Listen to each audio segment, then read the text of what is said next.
All right, today we're going to take a rule you probably learned on day one of chemistry class, crack it wide open, and find a much, much more interesting truth hiding inside. Let's get into it. You remember this, right? Acid plus base equals salt plus water. And the result? A perfectly neutral solution, pH of 7. It's simple, it's clean, and, well, it's not always true. And that's really the central mystery for today. How is it that sometimes, when you mix an acid and a base, the solution you get is decidedly not neutral? To figure this out, we need to go on a little investigation and gather some clues. So our first clue is all about looking at the other side of the coin. I mean, we all know about pH, right? But to solve this mystery, we really need to get familiar with its counterpart, pOH. Think of it this way. pH is all about measuring hydrogen ions, the stuff that makes things acidic. Well, pOH is its twin, and it measures hydroxide ions, the very thing that makes a solution basic. The math to figure it out is exactly the same too. You just take the negative log of the hydroxide concentration. Simple as that. And what's so cool is how you can see their relationship here. They're basically locked in this inverse stance. If the pH goes up, the pOH has to go down. They're always balancing each other out. This whole relationship boils down to a beautifully simple but incredibly powerful rule.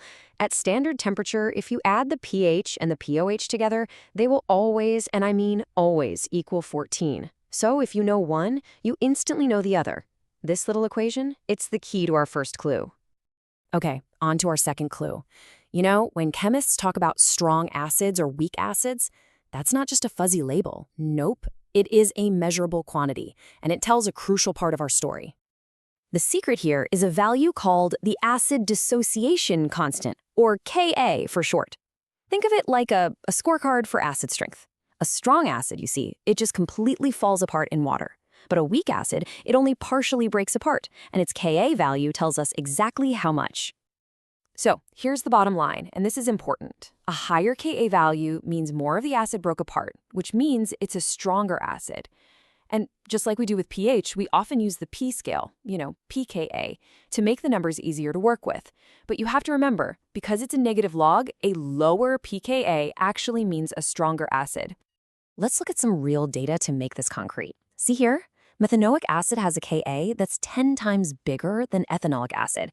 It just dissociates more. And you can see that reflected right in its pKa, which is lower. So no doubt about it, methanoic acid is the stronger of these two weak acids.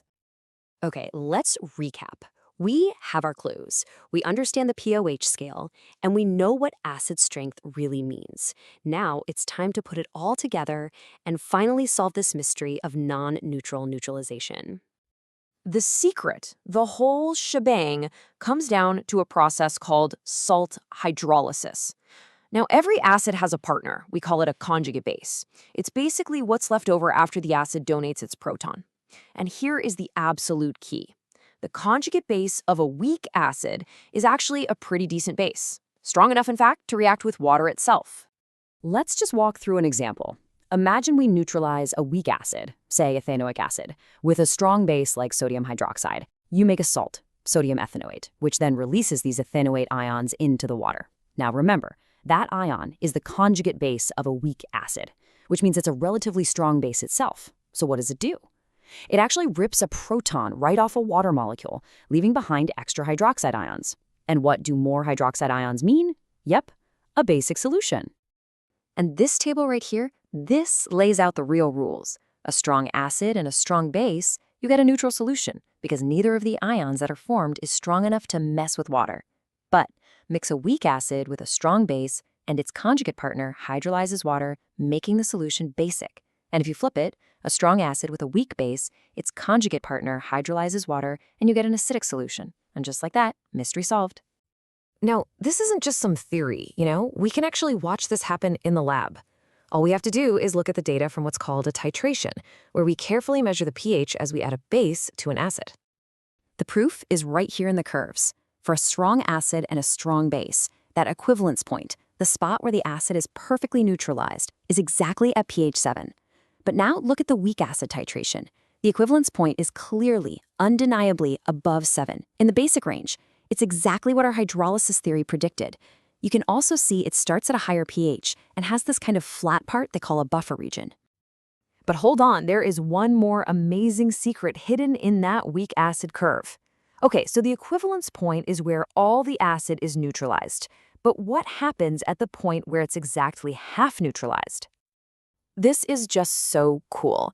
At that one specific spot, the half equivalence point, the pH of the solution you are measuring is numerically equal to the pKa of the weak acid you started with.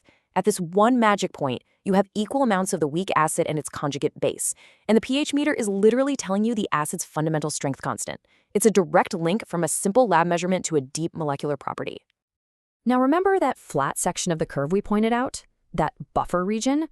Well, that leads us straight to our final and maybe the most important concept of all. That flat region exists because the solution has turned into something special, a buffer. A buffer is just a mix of a weak acid and its conjugate base. And what's amazing about this specific combination is its incredible ability to soak up small amounts of extra acid or base without letting the pH change very much at all. I absolutely love this analogy.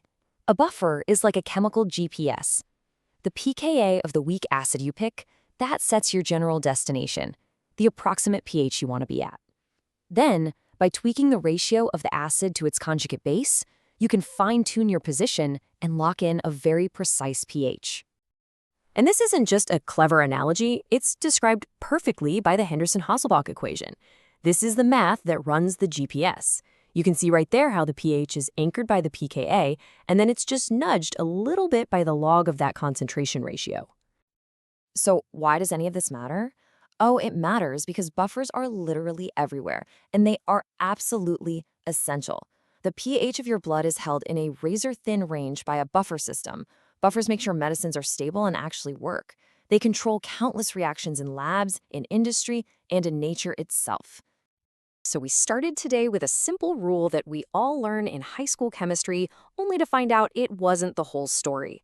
The truth is, this delicate dance between conjugates and hydrolysis and buffers, a complex system that isn't just some quirky exception to the rule, but a fundamental mechanism that quite literally makes life itself possible. Makes you wonder, what other simple rules are just hiding a much more fascinating truth?